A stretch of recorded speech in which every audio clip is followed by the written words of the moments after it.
İnşallah bu tür fuarların hem sayısı artar hem katkılarını daha çok olur. Kentimiz fuarla yeni tanışıyor. Bir taraftan hem kültürümüzü, ürünlerimizi genellere tanıtıyoruz. Hem de il dışından gelen firmalara ilimizin kültürünü tanıtıyoruz. Hayırlı uğurlu olmasını diliyorum.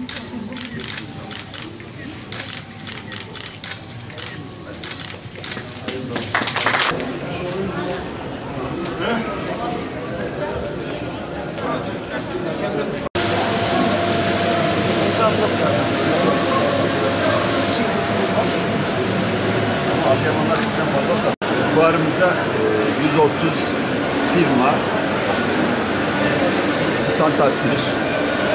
Türkiye'nin dört bir yanından, Trabzon'dan, Balıkesir'den, Hatay'dan, Aydın'dan, kısacası dört bir yandan firmalar bu fuara katılarak hem kendi ürünlerini hem ilinin ürünlerini, yöresel ürünlerini Vanlara tanıtmakta. Bir taraftan da Vanların ürettiği ürünleri, Van'ın kültürünü tanıma fırsatını bulmakta.